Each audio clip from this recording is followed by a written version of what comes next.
I do this thing where I record clips and my intent is to make a video and then never goes into video format.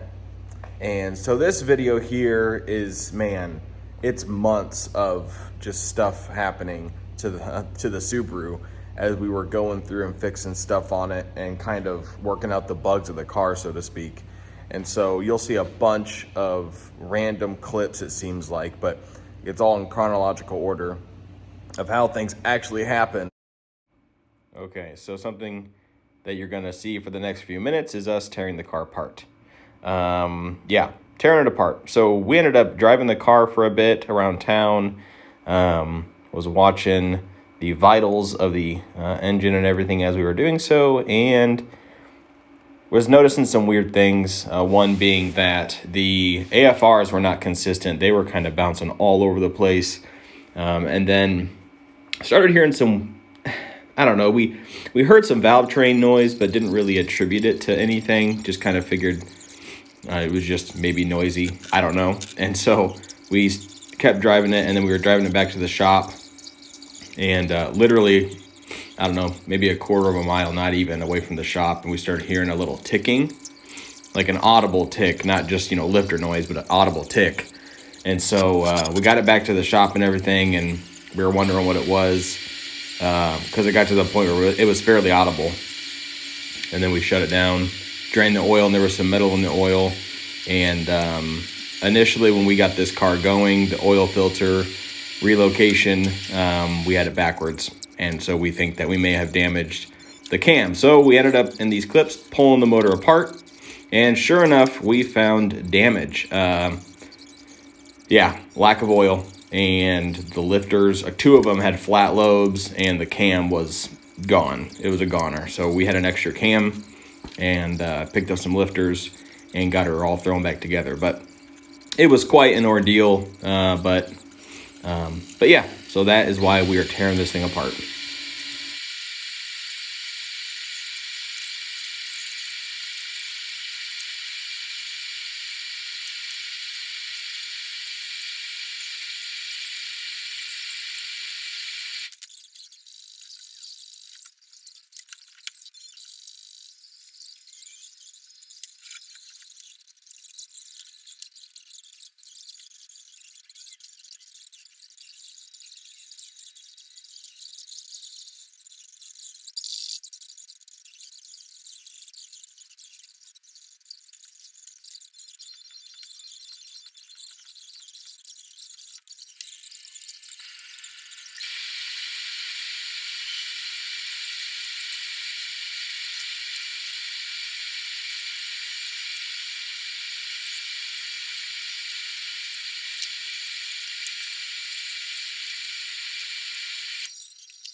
Yeah, this car's actually not bad to work on at all. How many times you gotta work on it? It's the frequency side of it that's the problem. Oh boy. Here we go. It's party time. Yep, down a hole. Oh. Oh my goodness. How is the valve still there? How is it still there? I got so many questions. Still there? Yeah, I got so many questions. It was hitting the piston. The valve was. Yeah. Right? Yeah. That's what that noise was. Okay.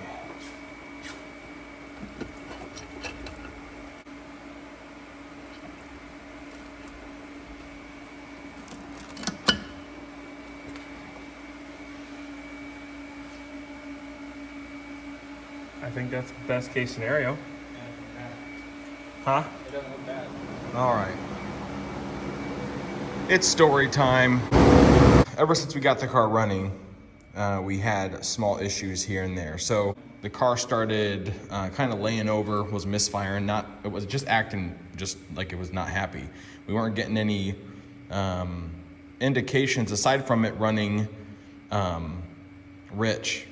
And so we figured, okay, we're down a hole. So we just putted it back to the shop here And then we ended up looking at it that evening and found that one of the valve springs on the driver's side here, I think it was cylinder 1 or 2, but one of the cylinders, one of the valve springs had literally snapped in half. It snapped. And so that's why the car was misfiring.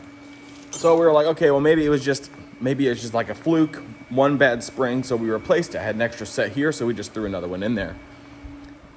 Then it was fine for a little bit. Then I get a call from my brother probably a week later. He's driving the car around, kind of just, you know, it was a nice day, so he was driving around. And a similar thing happened. He said he heard like a snap or a ping sound, and then it started knocking like crazy. So then on this here, which I'll put a video and a clip. The valve was. Yeah. Right? Yeah. That's what that noise was. As you can see, this spring had snapped and it had actually dropped a valve. But what was crazy was when the valve dropped, it didn't do any damage. It was very odd. And so we just pulled this head off. I relapped that valve. I cleaned it all up. I put a replacement valve in there because we had bent the valve. The guide was fine. There was no crack, nothing like that. So I bought some Brian Tooley 660 springs. And so that's what we got on this car now. So that was the last issue. The car had been up and maybe had like 10 miles on it, 20 miles at that time. Fresh head gasket. So we were like, let's just throw the old head gasket back on there. It'll be fine. I have gaskets here. I don't know why we didn't just like chuck a new one in there, but we didn't. But yeah.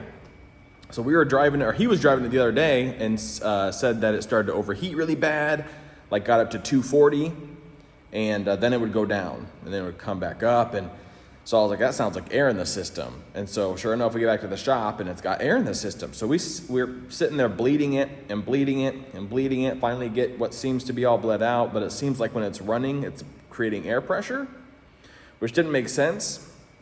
I'm like, I wonder if it's like that it doesn't have a reservoir tank. So we went through that and did that, and we did a compression test. It should have told us right away. We did a compression check, and all cylinders, aside from one, ranged between 175 and 185. All of them. That was the variation, only 10 pounds of pressure between all 8 cylinders, except for one. Cylinder number 4 was at 235-ish pounds. What's frustrating about it is even at the time, I thought, well, the only thing that could really do that is if there's water in that cylinder. And that's as far as my brain took it. I ended up finding that it does in fact have water in it. And let's see if I can get a flashlight really quick. Yeah, you can see it. You can see the standing water in there. But you can kind of see it there. There was water in cylinder number 4. So that means I know yesterday it wasn't like that, and I told you guys I would update you. So here is the update. So we got the car, or my brother got the car all blown apart. Those are the headers. That's the driver's side collection. That's the passenger side. All the parts, and this side was sealed up nice and tight, and this side not so much. So you can kind of see right there. We thought it was just we thought it was this cylinder here, but in fact ended up being this cylinder as well. So blown head gasket right there. Not sure if that was caused by a warped cylinder head, or if that was just from the overheating incident, but that's kind of reassuring. Tells us that either the head gasket was bad or the head was warped from that overheating incident. So I dropped the heads off this morning at the machine shop, and we should have them back next week-ish. So we've got some small stuff we need to do to this thing before then, so that we can throw it together, and then it'll be good to go. So we're gonna end up doing a swirl pot.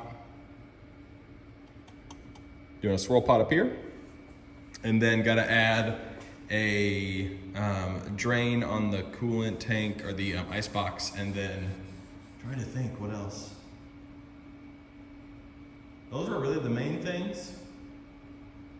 I can't think of anything else aside from that, and then we're gonna be putting a cat on the exhaust. But yeah, so that's the deal. So we'll end up getting that handled, getting the drain welded onto that tank, which I'll show you guys that. Oh, and then the return for the tank is what we need to modify that. But yeah, so that's the deal. We got the overflow tank modified, put the spigot on the bottom, got a little cap on top of it, all that stuff. That's handled.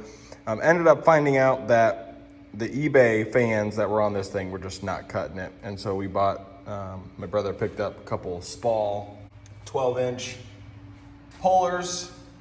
And so we got that all set up, which was fairly straightforward and simple. We did get a spigot on the side of the tank welded on, so now we can actually drain it.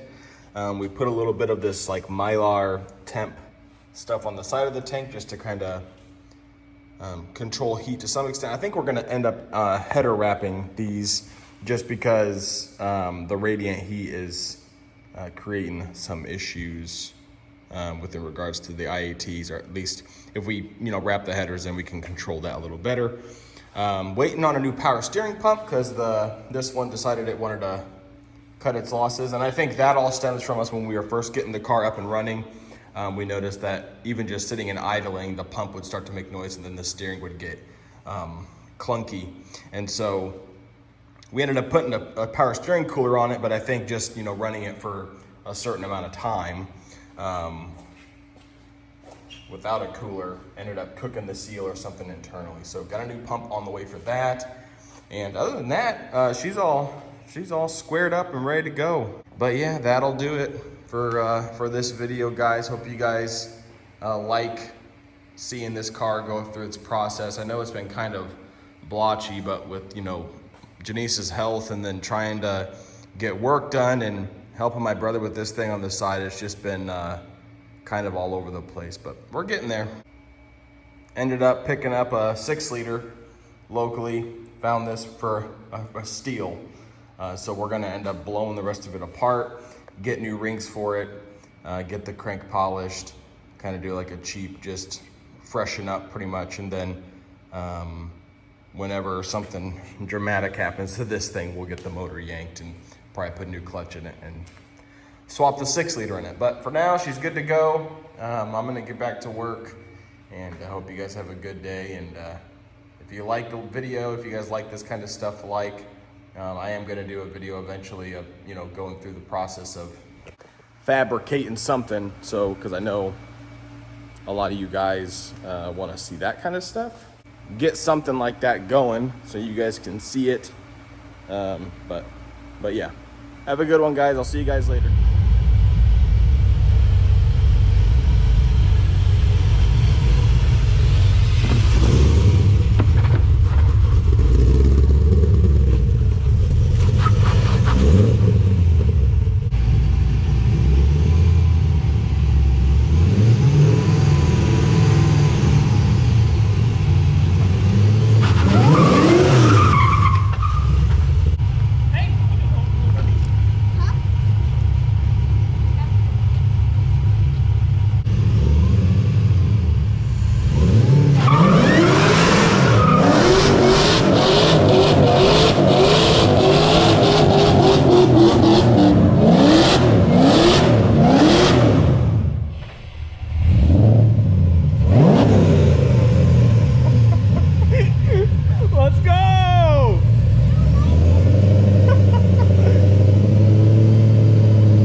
You just lost it. There's no control.